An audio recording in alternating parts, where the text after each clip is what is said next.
महाराज को श्रवण का प्रणाम स्वीकार हो।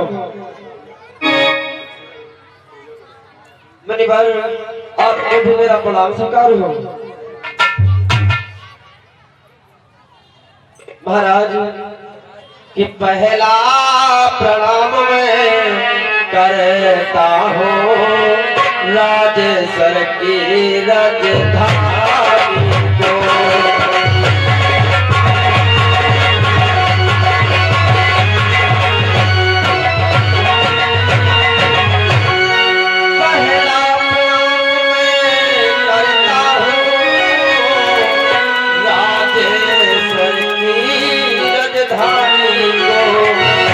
दूसरा प्रणाम में करता हूँ राजेश्वर की दूसरा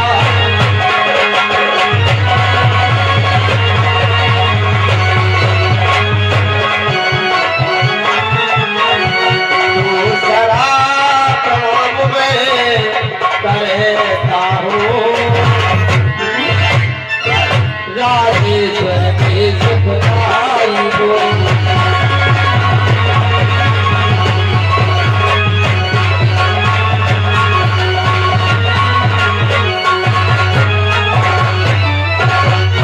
महाराज कि तीसरा प्रणाम में करता हूँ राजेश्वर के इस नगर को।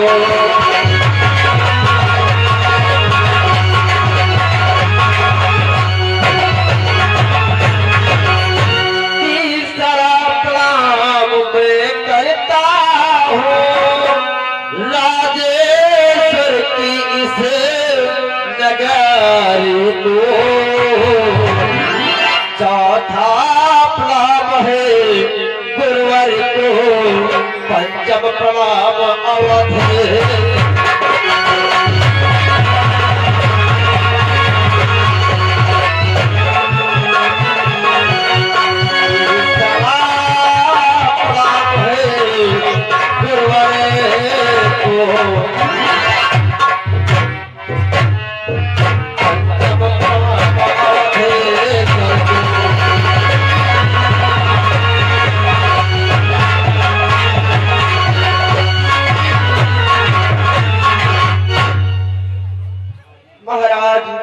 पहला प्रणाम आपकी राजधानी को।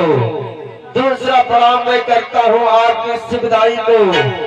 तीसरा प्रणाम मैं करता हूँ आपकी इस नगरी को। चौथा प्रणाम मैं करता हूँ गुरुवर को।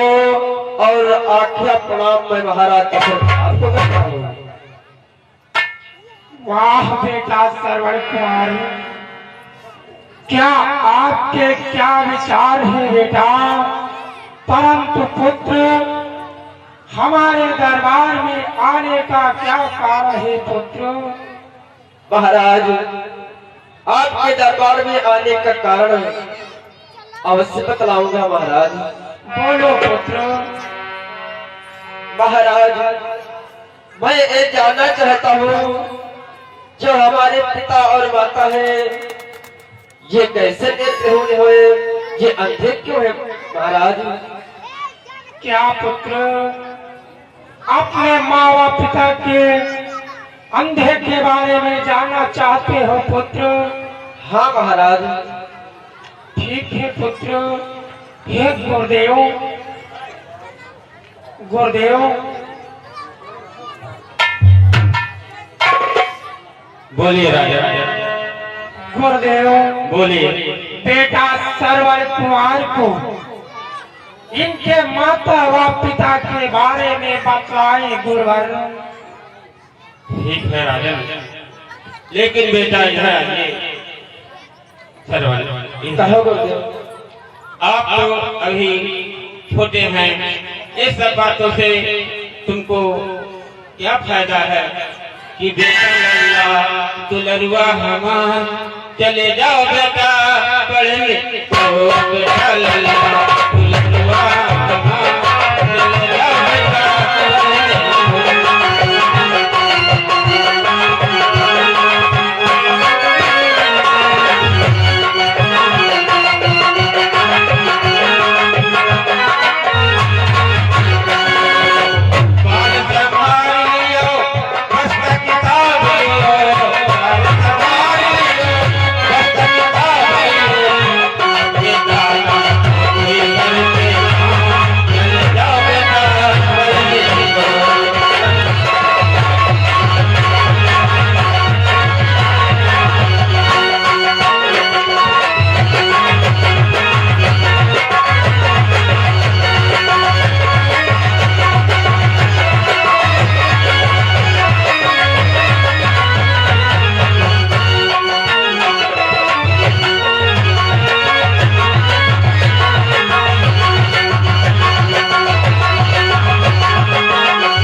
आखिर हमारे पिता बाद में अंधे हुए अथवा बचपन से ही अंधे हैं?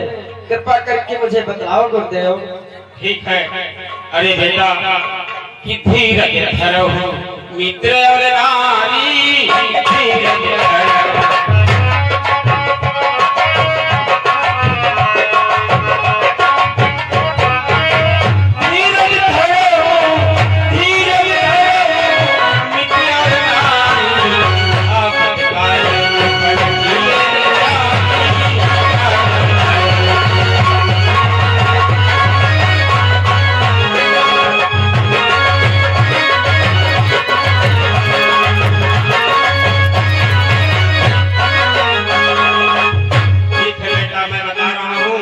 लेकिन आप सरल कीजिए और मैं बताता हूँ।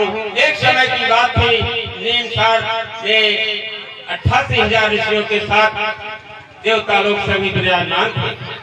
वहाँ आपके माता पिता गए, वहाँ भक्ति करने लगे और ऋषियों मुनि से ब्रह्मा जी प्रकट जब हुए तो ब्रह्मा जी से कहने लगे कि हे ब्रह्मदेव, आपका मैं प्रणाम करता हूँ। ब्रह्मदेव कहने लगे कि बोलिए क्या बात है? कहने लगे आपके माता पिता कि मेरे एक भी पुत्र और पुत्री नहीं है, हमको एक पुत्र की आवश्यकता है।